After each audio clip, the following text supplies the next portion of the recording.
Shalom Bapak Ibu Jemaat yang kasih Tuhan, selamat berjumpa kembali dalam Renungan Harian HKBP Proses Sutoyo. Kita merenungkan firman Tuhan untuk hari ini, mari terlebih dahulu kita berdoa.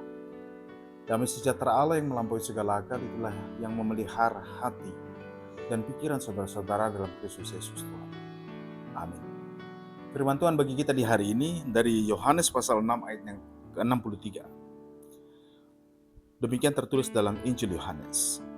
Rohlah yang memberi hidup. Daging sama sekali tidak berguna. Perkataan-perkataan yang kukatakan kepadamu adalah roh dan hidup. Dalam bahasa Batak Toba dikatakan, Todi ido na panguluhon, dang marguna anggo dagingi, akahata nauhuhatahot hamu, todi doi dohot hanguluan. Demikian firman Tuhan. Cuma dikasih Tuhan, pernah suatu ketika, saya kurang ingat siapa namanya dan tahun berapa, tapi dalam penemuan sel, inti sel manusia ini terdiri dari banyak sel, ya kan?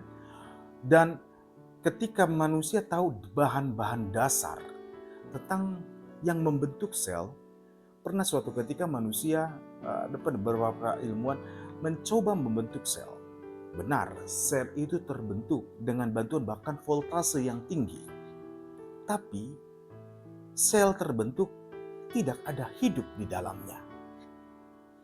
Dan kenyataan bahwa persoalan kehidupan tidak ada seorang pun ilmuwan bahkan makhluk hidup apapun yang bisa membuat sesuatu menjadi hidup.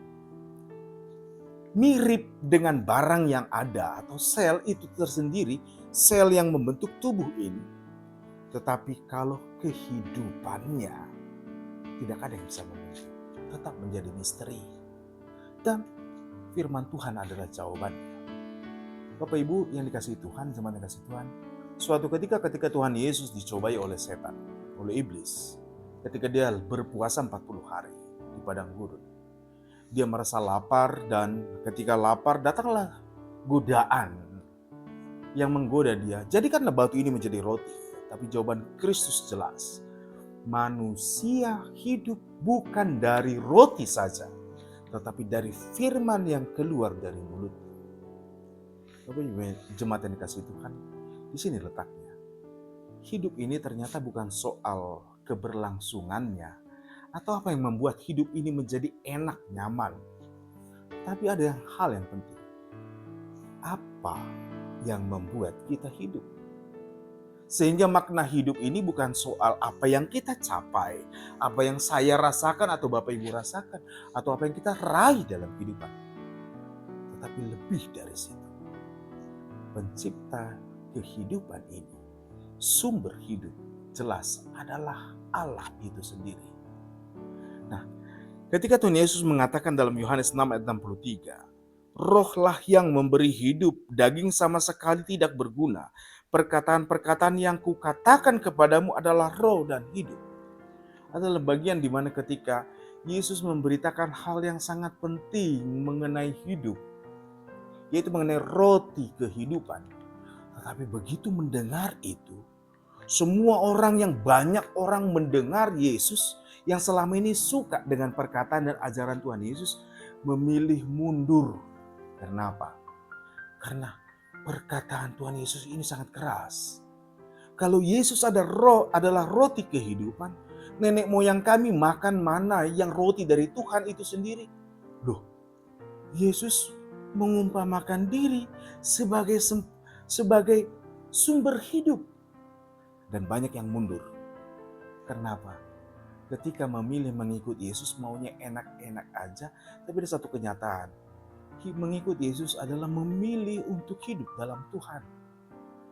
Dan akhirnya Tuhan Yesus mengatakan dalam yang menjadi naskah renungan kita hari ini, bahwa firman Tuhan, perkataan yang dari Tuhan, itu adalah roh dan hidup.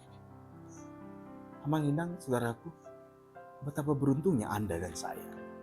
Kita yang mengenal Tuhan, kita yang menerima Yesus dan telah dibaptis dalam Kristus Yesus adalah bagian dari orang-orang yang beruntung, yang mendengar firman Tuhan dan kita mengenal bahwa hidup ini, hidup kita dalam Tuhan. Karena itu, ini alasan bagi kita, dasar bagi kita untuk tetap bersuka cita di dalam Tuhan. Apapun yang kau alami, apapun yang saya alami, apapun yang kita alami dalam hidup ini, mari pilih untuk tetap bersuka cita di dalam Kristus. Karena apa? Karena firman-Nya adalah sumber hidup kita. Dan itu adalah roh itu sendiri, kekuatan atau semangat yang berasal dari Tuhan. Dalam perjalanan hidup, ini yang penting bagi saudara dan saya, firman-Nya. Supaya kita tetap bisa bersuka cita, sekalipun kita harus jalani banyak derita dan kesusahan dalam hidup. Bapak Ibu jemaat yang kasih Tuhan, tetaplah bersuka cita dalam Tuhan. Dengan cara bagaimana? Dengan cara pilihlah suka dan hidup di dalam firman Tuhan. Mari kita berdoa. Terima kasih Bapak untuk firman-Mu. Kami ucap syukur bahwa hidup kami adalah kami terperoleh banyak keuntungan dan keberuntungan di dalam Kristus. Karena firman-Mu adalah sumber hidup itu sendiri. Terima kasih Bapa, dan biarlah kami jalani hari ini dengan semangat baru, semangat yang dipenuhi dengan roh Tuhan, dengan firman Tuhan. Dan sepanjang kami hidup, sepanjang Tuhan izinkan kami hidup, kami mau hidup di dalam firman Tuhan. Terima kasih Bapa di dalam Kristus Yesus. Amin. Selamat beraktivitas, Tuhan Yesus memberkati. Shalom.